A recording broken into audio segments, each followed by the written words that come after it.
hongera sana. Asante. Unaenda kuwa bibi tena kwa mara nyingine. Mesha kuwa bibi mara kwa mara nyingine. Ndio. Kitu kikubwa ambacho ulikuwa unakihofia kwenye sherehe leo nini? Kitu kikubwa ulichokuwa unakihofia?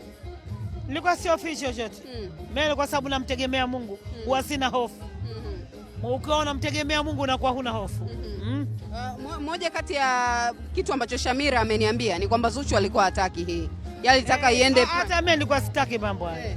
Lakini wenziwe ndio wakaona, mama tunakushauri, nikamwambia basi ngoja tumuulize Zura vipi. Akasema basi wache wafanye. Basi fanyeni. Diamond amekusifia sana pale. Mama mkwe wake una upendo, ni mama ambaye unasikiliza. Hata wakiwa na matatizo wewe unayasolve kama mama wa wote wawili, sio kama mama wa binti yako tu. Kuna kipindi ambacho lilikuja kubwa ambalo ukaona hii itashindikana? Huwezi kushindwa na ng'ombe, hashindwi na pembe yake. Na mara nyingi mimi huwa nampendelea Diamond. Mwanangu ndio huwa namgomba sana, nampendelea sana Diamond. Kwa sababu sisi kwetu ustaarabu wetu, mwanamume yule akioa wewe ndio anakuwa mwanao, na mwanamke akiolewa anakuwa mtoto wa upande wa pili. Kwa hiyo mimi mara nyingi nakuwa namtetea Diamond mpaka mwanangu asema mama wewe unampendelea sana Diamond, ndio maana anakuwa mkorofi na nini. Na mimi ukorofi vitu vya kawaida, binadamu vitu vidogo vidogo kukosana ni vitu vya kawaida. Inataka subira, mradi ya kutijiti la macho akukati mkono. Basi wanaume ndio tumeumbiwa sisi, na sisi tumeumbwa kwa ajili ya wanaume. Vitu lazima vitatokuweko, vikombe tu vikikaa pamoja vitagongana. Sasa sema kwa sababu ya umaarufu wao kitu kinakuwa kidogo, lakini watu wanafanya kinakuwa kikubwa. Sasa ile ndio inayowaumiza watu, binadamu inawaumiza. Mtu anaweza kuumia kwa sababu ya vile watu wa nje wanavyofanya kikubwa. Alafu kuna watu pembeni wa chakunaku wanavitia chumvi na kutaka kuvibeba kama vyao, wala haviwahusu. Wanaumiza watu na kwa publish watu, kwa mnaona huyu hatakiwi kang'ang'ani, vitu kama hivyo ndio wanaumiza watu. Lakini mbona kila kitu ni kitu cha kawaida, vitu ni vya kawaida. Ya DJ, hivi imekuwa rahisi wewe kudeal na Diamond kwa sababu superstar wewe ni kitambo? Hapana, sio kwa sababu ya superstar, busara tu. Okay. Kuna kipindi ambacho Instagram watu walikuwa wanaamini hii ndoa imevunjika kabisa.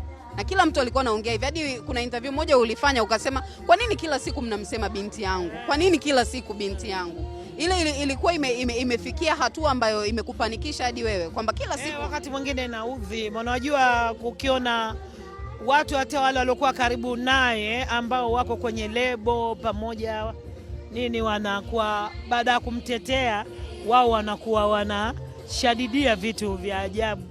Manake unapokuwa na mwenzio, shoga yako au rafiki yako au mtu mko kwenye group moja, ukitokezwa na tatizo unategemea wale wenzio watakutetea. Lakini sasa baada ya kukutetea wewe, wao pia wanakukandamiza. Vitu kama hivyo vinaumiza sana. Ilikufanya baadhi ya watu kwenye waliokuwa wanaongea usiongee nao? Pengine mimi siwezi kuacha kuongea na mtu. Kwa sababu dini yetu inakataza kumnunia mtu. Unatakiwa mnunie mtu aliyokuambia kufa tu. Tena unamnunia siku 40 ikimalizika basi. Kwa mimi siwezi kumnunia mtu, vitu vya kawaida tu. Kama zilivyo nyimbo, maneno ya mkosaji. Kama hivyo tunavyosikia. Pia DJ, mmoja kati ya swali la wengi ni wewe kutokuwepo kwenye birthday ya Mama Dangote siku ile. Mimi sikuwepo, nilikuwa nimesafiri, lakini vile vile nilikuwa sijui na ukupewa mwaliko. Sijapewa mwaliko. Hamna ukaribu ule wa zamani tena? Mimi tangu zamani sina ukaribu nao.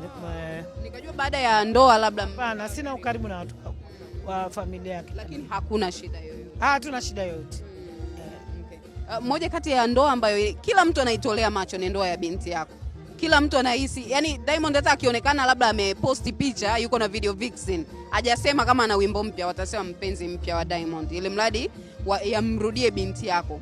Huo ukikaa naye unamuelekeza kwamba sana namuelekeza sana kwamba usijali haya kabisa sana. Kuna kipindi inafikia Zuhura mwenyewe anakuja kukwambia mama baba mimi nimechoka. Hayo ndio mambo ya binadamu. Hata wewe kuna wakati tuanza mimi nimechoka vile, lakini unamplease kwa sababu kwanza ndo kwanza ndoa yake ya kwanza, bado mdogo. Vitu kama hivyo natakiwa umfunze, umfundishe aweze kustahimili, na anastahimili sana muda mrefu tangu amekuwa na Diamond mpaka leo. Sema si waliweka chini ndio maana mpaka leo ni siku nyingi. siku nyingi, kwa hiyo amejitahidi. Kashazoea. Kazoea. Kuna kipindi walikuwa nasema anamuolea mke wa pili. Mimi hayo mambo si ajui mwanangu. Anajua mwenyewe Diamond. Lakini huwezi kusemea moyo wa mtu. Lakini kwa dini yenu haina shida. Dini yetu sinazoruhusu wake wanne. Zuhura anakubali? Hiyo siwezi kujua yeye. Mimi nishaolewa na mume wake watatu. Sina neno, inategemea na mtu unavyo uwezo wako. Kitu gani kikubwa ambacho ungetamani mjukuu wako siku moja aje akisikie kutoka kwa bibi yake? Mjukuu wangu?